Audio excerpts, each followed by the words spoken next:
भगवद्राताय कारुण्यतः तच्छुद्धं विमलं विशोकममृतं सत्यं परम धीमहि कारुण्यतः। कारुण्यात् संप्रकाशितम। भागवत तो भाई शुभदेव जी की कथा सुना रहे हैं तो कहते हैं कि यस्वानुभावम श्रुतिसारमेकम अध्यात्मदीपमति तीर्षणां तमोन्धम संसारिणां करुणयाः पुराणगुह्यं तं व्याससूर्योपयामि। परीक्षित की कथा श्रवण के उपरांत प्रणाम करते हुए कहते हैं, महाराज सिद्धोस्मि अनुग्रहीतोस्मि भवता करुणात्मना। करुणा ही कहलाती है, वरना तो मुनि है ये सब, मौन है, मननशील है, अपनी अनुभूति में, अपनी मस्ती में, लेकिन करुणा कहलाती है। स्वयं भगवान ने करुणा पूर्वक ब्रह्मा जी को सुनाया, ब्रह्मा जी ने करुणा करके नारद जी को सुनाया, नारद जी ने उसी करुणा को लेकर व्यास जी का मार्गदर्शन किया, व्यास जी ने उसी करुणा से भागवत का विस्तार किया और शुभदेव को अध्यापन कराया और शुभदेव जी ने उसी करुणा के चलते राजा परीक्षित को सुनाया। तो उस अनुभूति को शब्ददेह देना बड़ा कठिन है, लेकिन वो करुणा कहलवाती है।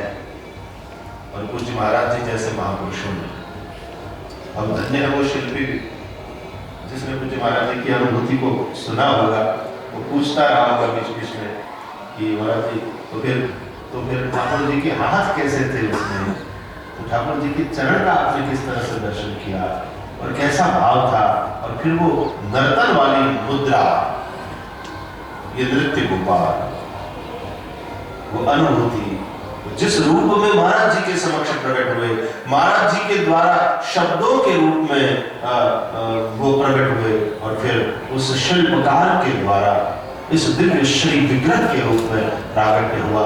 देखो हमारे लिए कितना सरल बना दिया, सुलभ बना दिया। अपनी अनुभूति को महापुरुष इसी में प्रकट। तो एक तो वो नृत्य गोपाल के रूप में यहाँ पर जो विराजमान है वो भी अनुभूति का प्रसार, और दूसरे उसी अनुभूति जब शब्द के माध्यम से प्रकट होती है, तो जिस प्रकार शिल्पी ने श्री विग्रह बनाया, उसी प्रकार संपादकों ने संपादन करके ये जो ग्रंथ, चाहे वो भागवत रहस्य हो या पूज्य महाराज जी के कितने सारे ग्रंथ, तो जो यहाँ भी अक्षय विषय है नृत्य गोपाल प्रभु, बस उसी प्रकार हम उन ग्रंथों को भी पढ़ते हैं, आंखों से पीते हैं भैया। वो साधारण वस्तु नहीं, वो पूज्य महाराज जी की अनुभूति का प्रसार। आज फिर से एक ग्रंथ का यहाँ पर विमोचन हुआ और हमने पिया है। मैं तो कहता हूँ कि मैंने जो कथा यात्रा का आरंभ किया, तो मैं कुछ डोंगरे जी महाराज जैसे महापुरुषों की गोद में बैठा, उनके सानिध्य में रह करके संपूर्ण उनकी कथा श्रवण करने का भी अवसर प्राप्त हुआ। और पूज्य महाराज जी का नाम भी सबसे पहले जो मेरे सामने आया वो भी पूज्य डोंगरे जी महाराज जी के माध्यम, क्योंकि पूज्य डोंगरे जी महाराज के भागवत में जो उनकी कथा के आधार से बना था, पूज्य महाराज जी के आशीर्वाद।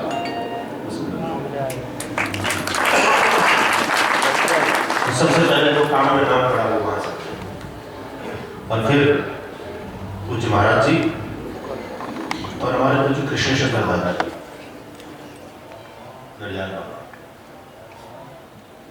वैष्णवी दैन्य के साहस, विद्वता की मूर्ति, परम पुरुषार्थ, वही पावित्र्य, वही प्रसन्नता, वो वाला प्रसाद। मैं समझता हूँ कि पूज्य महाराज जी और पूज्य कृष्ण शंकर दादा जी दोनों की उंगली पकड़ करके यह बालक चला है इस पथ में। और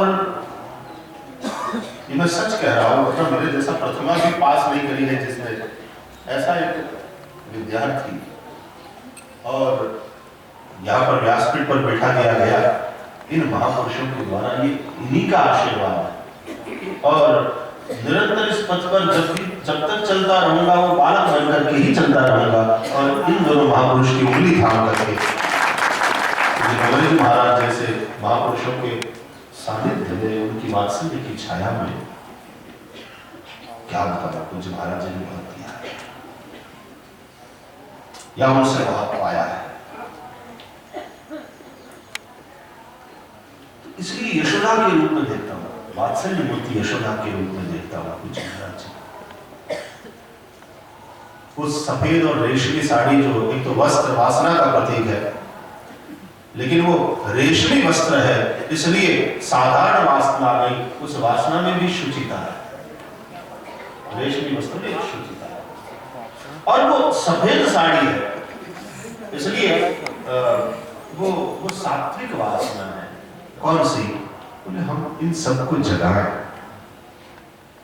इन सबको परमार्थ की ओर ले जाएं, सभी को श्रुतियों का ज्ञान हो। वो कान में जो दो कुंडल है ना यशोदा के, मैं उन्हीं दो कुंडलों को श्रुति के रूप में देख रहा हूं महाराज जी के कान। ये सारी श्रुतियां वो इस श्रवण इंद्रिय के उनके श्रृंगार है। और जो दधिमंथन है वो आप में, मुझ में, हम सब के भीतर बैठे हुए श्री कृष्ण ईश्वर सर्वभूतानां हृदयेषु तिष्ठति।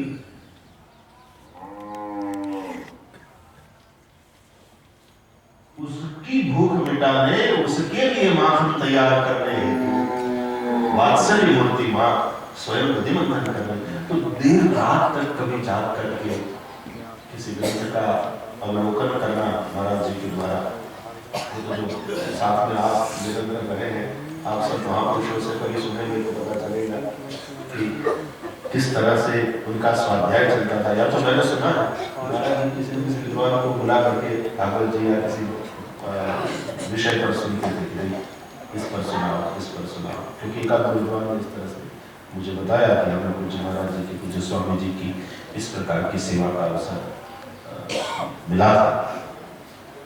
तो वो अध्ययन करना, स्वाध्याय करना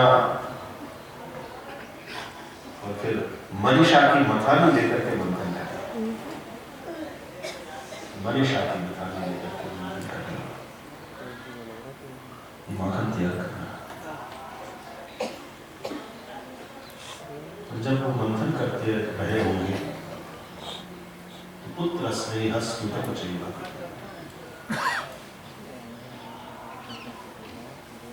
हम सभी श्रोता भक्तगण जो कहो, उनके प्रति उनका जो वात्सल्य है, पूज्य महाराज जी का वात्सल्य, वही दूध है।